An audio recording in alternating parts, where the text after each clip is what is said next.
Sa mahabang kasaysayan ng pananampalataya, isang malaking tanong ang humahati sa tradisyon ng Kristyanismo at Islam, alin ba sa mga kautosang ibinigay ng Diyos kay Moises ang dapat manatiling sinusunod, at alin ang maaari ng talikuran?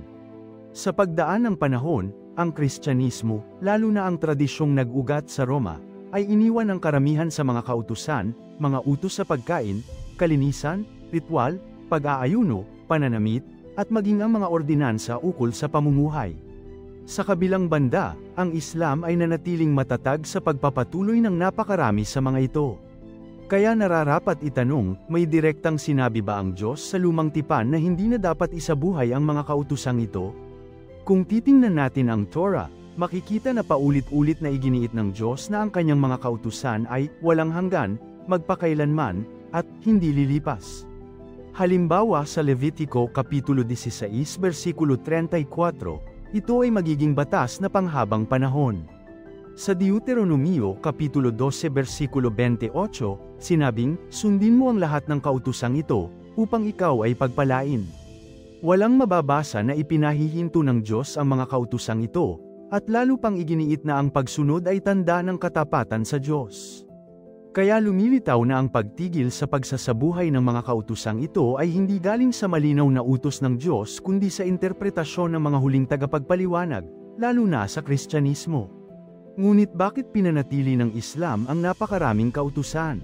Sapagkat sa pananaw ng Islam, kung ang isang utos ay ibinigay ng Diyos at hindi binawi ng Diyos mismo, bakit ito dapat iwanan?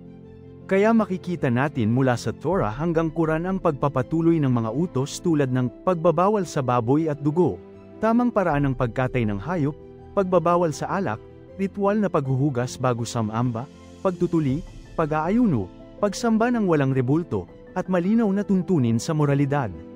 Ngayon, tanungin natin, kung iniwan na ito ng Kristyanismo, may malinaw ba silang talata mula sa Diyos na nagsasaad na dapat nang itigil ang mga kautusan?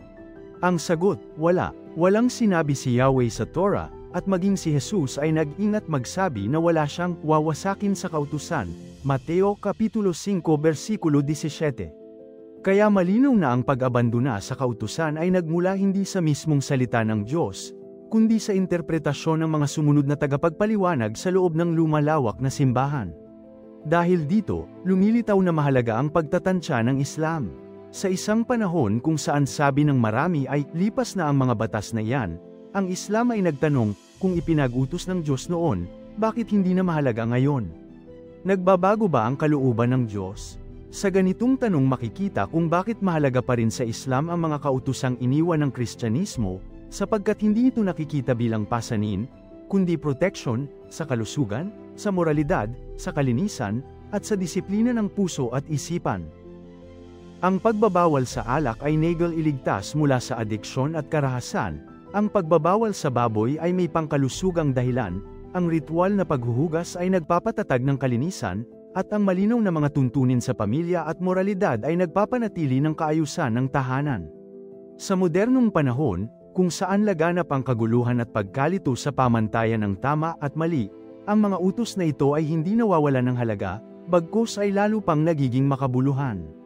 Samantala, kung titingnan ang kasalukuyang anyo ng Kristyanismo, makikita na marami sa mga pamantayan ng Torah ay hindi lamang iniwan kundi nalabo pa, ang paglitaw ng rebulto sa pagsamba, ang pagtanggap sa pag-inom ng alak, ang pagkalimot sa ritual na kalinisan, at ang pagbaliwala sa napakaraming utos na noon ay itinuturing na banal. Kaya nagiging makabuluhan ang tanong, kung ang Diyos ay iisa at ang kanyang kalooban ay walang hanggan, bakit may mga kautosang pinili at may mga kautosang iniwan? Sino ang nagpasimula ng paghihiwalay na ito? Sa huli, ang Islam ay nanatili sa paghawak sa mas malawak na anyo ng kautusan hindi dahil nais nitong bumalik sa sinaunang panahon, kundi dahil naniniwala itong ang Diyos ay hindi nagkakamali sa pagbibigay ng kanyang mga utos. At kung hindi nagkamali ang Diyos noon, hindi rin dapat nating isipin na ang kanyang mga utos ay lipas na ngayon. Sa pag-aaral ng kasaysayan at kasulatan, mahalagang itanong kung ang paglaganap ng mga katuroang ipinang-aral ni Pablo ay tunay bang may awtoridad mula sa Diyos, lalo na kung ihahambing sa mismong mga salita ni Jesus. Kung malinaw na sinabi ni Jesus, Huwag ninyong akalaing ako'y naparito upang sirain ang kautusan, hindi ako naparito upang sirain kundi upang ganapin. Mateo Kapitulo 5 versikulo 17. Bakit tila naging pangunahing pundasyon ng Kristyanismo ang mga paliwanag ni Pablo na madalas nagdulot ng pagtalikod sa malaking bahagi ng kautusan ni Moises?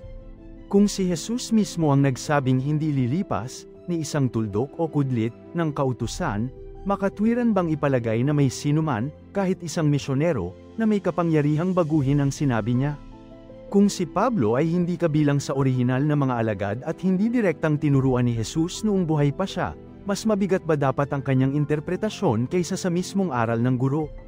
Kung ang mga utos ng Diyos sa Torah ay ipinahayag bilang panghabang panahon, at si Jesus ay hindi nagbawi nito, hindi ba't nararapat lamang tanungin kung saan nagmula ang karapatan na ipahayag na ang malaking bahagi ng kautusan ay wala ng saysay? At kung hindi ito mula kay Jesus, mula kanino nga ba? Kung gayon, naiwan sa atin ang isang mahalagang tanong, hindi kaya ang tunay na pagsunod ay hindi lamang pananampalataya kundi kasama rin ang gawa? At kung ang Diyos mismo ang nag-utos, sino ang makapagsasabing hindi na ito kailangan? Sa pagitan ng mga iwanang kautusan ng Kristyanismo at ng mga pinanatiling utos ng Islam, ang makabagong panahon ay tila nagpapatunay, ang mga utos na nagpapalinis, nagdidisiplina, at nagtatakda ng hangganan ay hindi hadlang, kundi gabay tungo sa buhay na may takot sa Diyos at may kaayusan.